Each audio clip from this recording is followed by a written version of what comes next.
નમસ્કાર. સીધી જ વાત પર આવીએ. આજના આપણા આ ખાસ વિશ્લેષણમાં એક એવી અતૂટ મિત્રતા અને શ્રદ્ધાની વાત કરવી છે જેણે જીવન અને મૃત્યુની સીમાઓને પણ વટાવી દીધી હોય. ગુજરાત અને રાજસ્થાનની લોકકથાઓમાં ગુંજતી રામાપીર અને તેમના પરમ મિત્ર હરભજની આ અદ્ભુત કથા છે. આ કોઈ સામાન્ય વાર્તા નથી, પણ એક અત્યંત ઊંડા આધ્યાત્મિક જોડાણની વાત છે. તો ચાલો આ રસપ્રદ સફરમાં ડૂબકી લગાવીએ. જરા કલ્પના કરીએ, કોઈ વ્યક્તિ આવીને અચાનક એમ કહે કે એવું કેવી રીતે બને? થોડા સમય પહેલાં તો હું એમની સાથે જ બેઠો હતો, વાતો કરી હતી, પાણી પીધું હતું. આ શબ્દોમાં રહેલું ઘોર આશ્ચર્ય એક બહુ મોટા રહસ્ય તરફ ઇશારો કરે છે. આ અવિશ્વાસ પાછળ એક એવો ચમત્કાર છુપાયેલો છે જે કોઈની પણ સામાન્ય વિચારધારાને હચમચાવી શકે છે. તો આ ચોક્કસ ઘટના સુધી પહોંચવા માટે ચાલો કથાના મૂળમાં જઈએ. આખી ઘટના સમજવા માટે થોડું ભૂતકાળમાં જવું પડશે. રામાપીર અને હરભજ વચ્ચેનો પ્રેમ એટલો ગાઢ હતો કે બંનેને એક દિવસ પણ મળ્યા વગર ચેન નહોતું પડતું. એમનો એક અતૂટ ક્રમ હતો. રામાપીર રણુજાથી નીકળે અને હરભજ પોતાના ગામથી ચાલતા આવે. રસ્તામાં બરાબર વચ્ચે ભેગા થઈને એક જ કુંડાનું પાણી પીવે અને સુખ દુઃખ વહેંચે. કથાઓ કહે છે કે આ માત્ર બે વ્યક્તિઓની મુલાકાત નહોતી, પણ બે આત્માઓનું અદ્ભુત જોડાણ હતું. હવે આગળની રોમાંચક ઘટનાઓ સમજતા પહેલા એક કન્સેપ્ટ ક્લિયર કરવો ખૂબ જરૂરી છે. સમાધિ. સમાધિ એટલે કોઈ સામાન્ય મૃત્યુ કે આકસ્મિક વિદાય નહીં. આ તો સંપૂર્ણ જાગૃત અવસ્થામાં પોતાની ઈચ્છાથી અને એક ઉચ્ચ હેતુ સાથે ભૌતિક શરીરનો ત્યાગ કરવાની આધ્યાત્મિક પ્રક્રિયા છે. તો બન્યું એવું કે જ્યારે રામાપીરને લાગ્યું કે તેમનું પૃથ્વી પરનું કાર્ય પૂરું થઈ ગયું છે, ત્યારે તેમણે આ જ સમાધિ લેવાનો ગંભીર નિર્ણય કર્યો. પણ અહીં એક બહુ મોટો કોન્ટ્રાસ્ટ જોવા મળે છે. એક તરફ રામાપીરે સમાધિ લેવાની જાણ આખા પોકરણગઢમાં કરી, રાજમહેલને જાણ કરી, સાધુ સંતો અને સગા સ્નેહીઓને બોલાવી લીધા. આખા રાજ્યમાં શોકનો માહોલ છવાઈ ગયો. પણ બીજી તરફ જે વ્યક્તિ તેમના હૃદયની સૌથી નજીક હતો, તેવા પોતાના જ બેસ્ટ ફ્રેન્ડ હરભજને આ સમાચારથી સાવ અજાણ રાખવામાં આવ્યો. તેમને કોઈ જ જાણ કરવામાં આવી નહીં.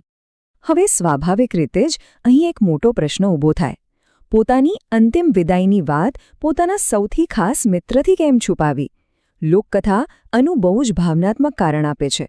વાત એમ હતી કે રામાપીર પૂરેપૂરું જાણતા હતા કે જો હરભજનને આ વાતની જાણ થશે ને, તો તે ક્યારેય પોતાના મિત્રને આ રીતે જવા જ નહીં દે.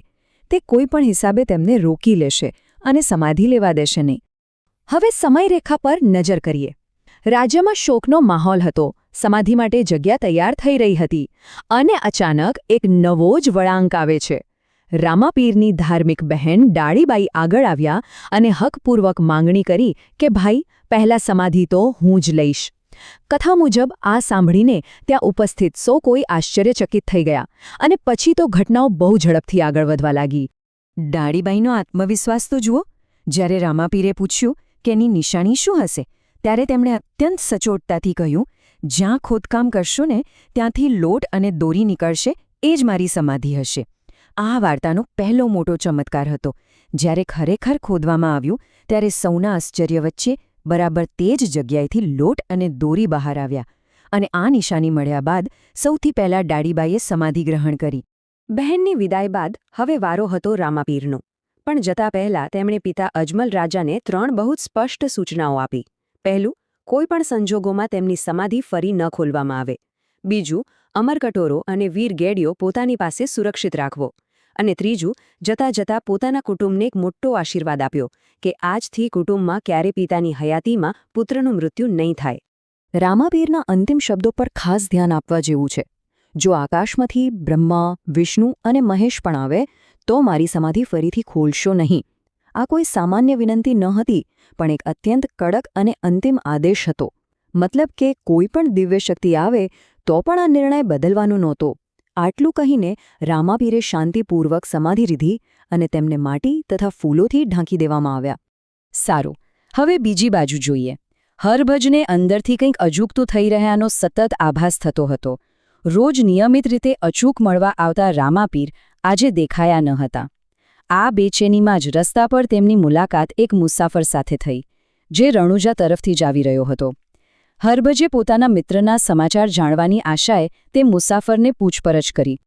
અને મુસાફરે જે જવાબ આપ્યો ને એ કોઈ વજ્રઘાતથી કમ ન હતો.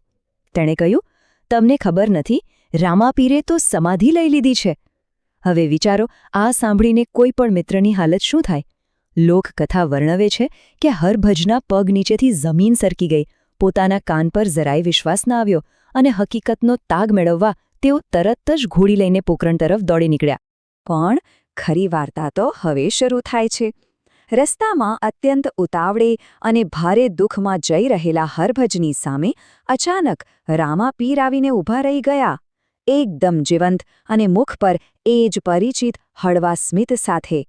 જે વ્યક્તિ વિશે હમણાં જ સાંભળ્યું હતું કે તેમણે કાયમ માટે સમાધિ લઈ લીધી છે, તે જ વ્યક્તિ રસ્તામાં સાક્ષાત સામે ઊભી હતી. આ કોઈ મોટા ચમત્કારથી કમ ન હતું.